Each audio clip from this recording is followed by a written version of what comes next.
కార్యకర్తలను పట్టించుకునే నేతలు తనకు అక్కర్లేదని ఏపీ సీఎం టీడీపీ అధినేత చంద్రబాబు స్పష్టం చేశారు. మంగళగిరిలోని టీడీపీ కేంద్ర కార్యాలయంలో ఆవిర్భావ వేడుకలను ఘనంగా నిర్వహించారు. పార్టీ అధినేత చంద్రబాబు, పార్టీ జాతీయ ప్రధాన కార్యదర్శి లోకేష్, పార్టీ రాష్ట్ర అధ్యక్షుడు పల్లా శ్రీనివాసరావుతో పాటు పలువురు మంత్రులు, ఎంపీలు, ఎమ్మెల్యేలు ఈ కార్యక్రమానికి హాజరయ్యారు. పార్టీ జెండా ఎగురవేసి ఎన్టీఆర్ విగ్రహానికి సీఎం చంద్రబాబు నివాళులర్పించారు.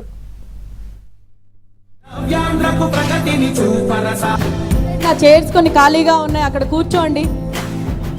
వెనక నిల్చున్న నాకు ప్రాణ సమానమైన తెలుగుదేశం పార్టీ కుటుంబ సభ్యులందరికీ, ఇక్కడే కాకుండా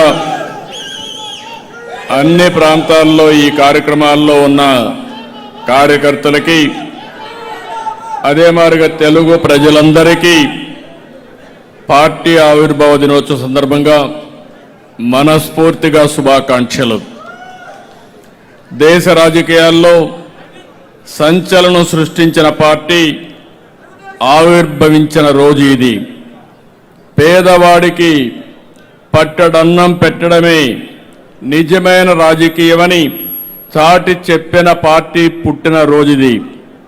తెలుగు జాతి ఆత్మగౌరవం నినాదంతో పుట్టిన పార్టీ, తెలుగు జాతి భవిష్యత్తునే మార్చిన పార్టీ ఈ తెలుగుదేశం పార్టీ అని చెప్పి నేను మీకు తెలియజేస్తున్నా. మనందరం గుర్తుపెట్టుకోవాలి, తెలుగుదేశం పార్టీ పుట్టుక నుంచి నేటి వరకు మన సిద్ధాంతాలు, విజయాలు, ప్రయాణం అన్నీ సంచలనమే.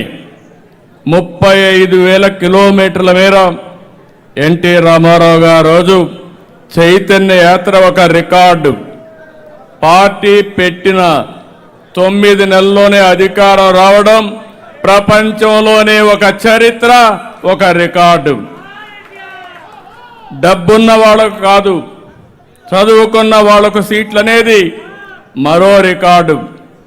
సామాన్యులకి, ఉద్యోగుల్ని, యువకుల్ని, డాక్టర్ని, లాయర్లని, టీచర్ని ఎమ్మెల్యేలుగా చేసిన పార్టీ మన పార్టీ. ఇలాంటి రికార్డులే కాకుండా ఎన్టీ రామారావు గారిని బర్తరఫ్ చేసి దేశ చరిత్రలో మరెక్కడ కూడా ముఖ్యమంత్రి అయిన దాఖలాలు లేవు. అలాంటిది ప్రజలు ఉద్యమం చేసి మళ్ళా ఎన్టీ రామారావు గారిని ముఖ్యమంత్రి పెట్టారంటే అది ప్రజాస్వామ్య స్ఫూర్తి. ఇలా ఒకటి కాదు, 44 ఏళ్ల సుదీర్ఘ ప్రస్థానంలో ఎన్నో సంచలనాలు, ఎన్నో రికార్డులు. నేషనల్ ఫ్రంట్, యునైటెడ్ ఫ్రంట్ ఏర్పాటులో కీలకం. దేశ రాజకీయాలకే దిక్సూచిగా మారిన ఒక ప్రాంతీయ పార్టీ. ఏదైనా ఏ పార్టీకి అలాంటి రికార్డు లేదు.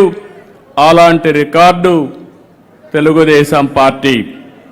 ఇది తెలుగుదేశం సత్తా, ఇది పవర్ఫుల్ జెండా ఆఫ్ పవర్, అదే మనకిచ్చిన సైకిల్ స్పీడ్. పార్టీ ఆవిర్భావ దినోత్సవం సందర్భంగా టీడీపీ సీనియర్ నేతలకు ఆత్మీయ విందు ఏర్పాటు చేశారు. ముఖ్యమంత్రి నివాసంలో పార్టీ సీనియర్ నేతలకు సీఎం చంద్రబాబు, మంత్రి లోకేష్ లంచ్ ఏర్పాటు చేశారు. సీనియర్ కార్యకర్తలను పార్టీ అధినేత చంద్రబాబు సత్కరించారు.